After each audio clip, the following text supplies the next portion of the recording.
E para conversar com a gente sobre os cuidados que se deve ter ao realizar procedimentos estéticos, o vice-presidente da Sociedade Brasileira de Cirurgia Plástica, o Dr. Wilson Sintra Júnior. Tudo bem, Dr. Wilson? Tudo bem. Prazer recebê-lo. É um prazer recebê-lo.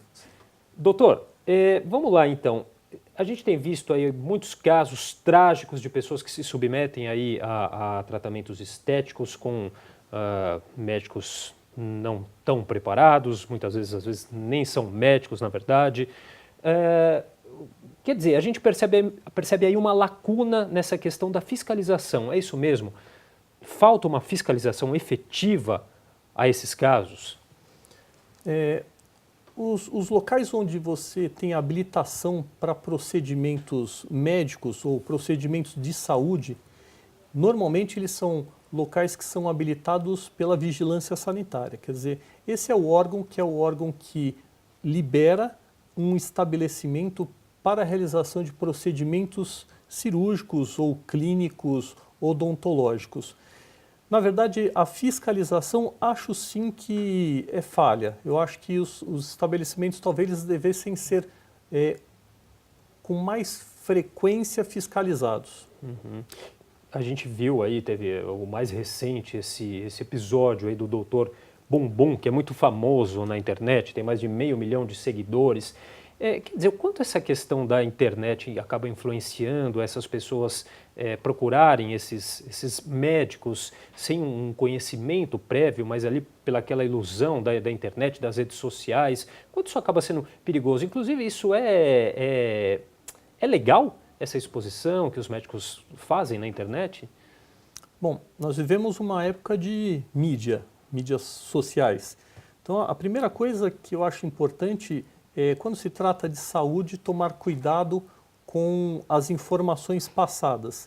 É óbvio que quem se coloca na mídia não vai falar das suas complicações ou dos seus piores resultados, e sim sempre dos seus melhores resultados. Isso talvez gere uma certa ilusão para aquele indivíduo leigo que está à procura de informação.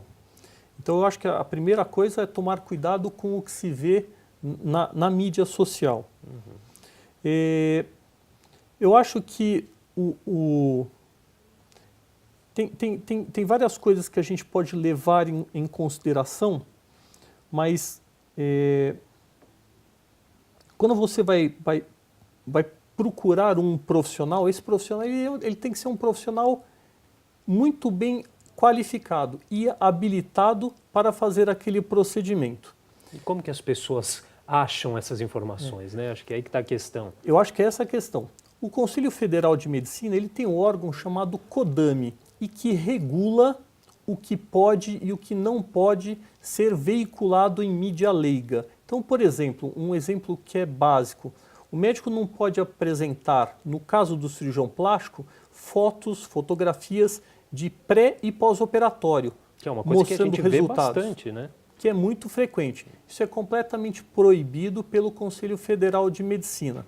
E como que você vai procurar ou vai saber a respeito de um profissional? Acho que basicamente, e aqui eu tenho que falar pela cirurgia plástica, pela Sociedade Brasileira de Cirurgia Plástica, mas eu acho que quando você procura um profissional, um bom cirurgião plástico, dois lugares que são onde você consegue informações facilmente.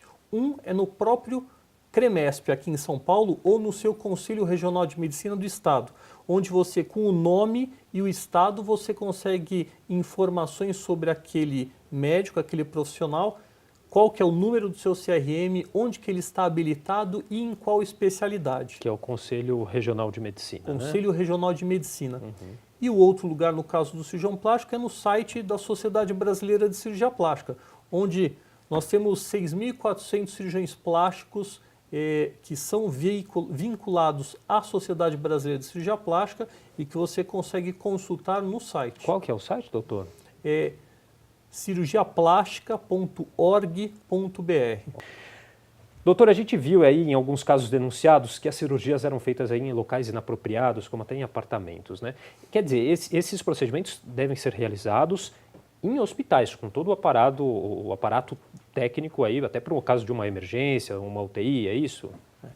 Os procedimentos invasivos você pode até realizá-los em clínicas, mas o que nós consideramos clínicas são pequenos hospitais, são clínicas especializadas com sala cirúrgica, com uma recuperação pós-anestésica e que isso tem a regulação da Anvisa.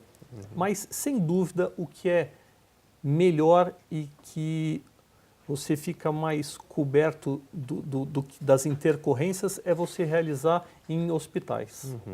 Olha só, segundo dados aí da própria Sociedade Brasileira de Cirurgia Plástica, né, são realizadas quase 80 mil cirurgias plásticas por mês em todo o Brasil. É um dos números mais altos do mundo e cerca de 50 mil delas acontecem somente aqui no estado de São Paulo. Impressionante. E o Brasil é o segundo país do mundo, né, doutor, onde mais se faz cirurgias estéticas, né, fica apenas atrás dos Estados Unidos. Perfeito. Quais são as cirurgias plásticas mais feitas, mais comuns aqui no Brasil?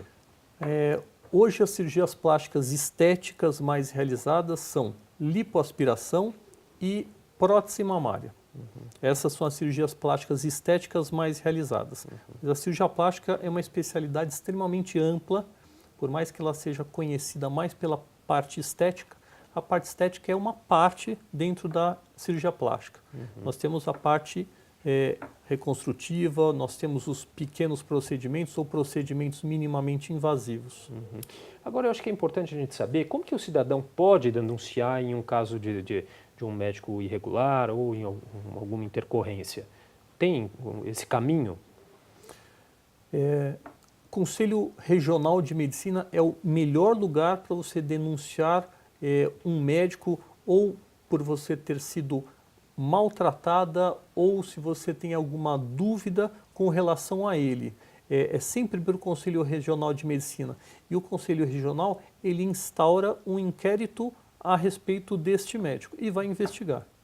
Tá certo. Bom, acho que está dado o recado aí de um tema tão importante, principalmente nas últimas semanas aí, né, doutor? Isso. Queria agradecer então a participação. Conversei hoje aqui com o doutor Wilson Sintra Júnior, que é vice-presidente da Sociedade Brasileira de Cirurgia Plástica. Doutor, muito obrigado pela participação. Muito obrigado, Felipe.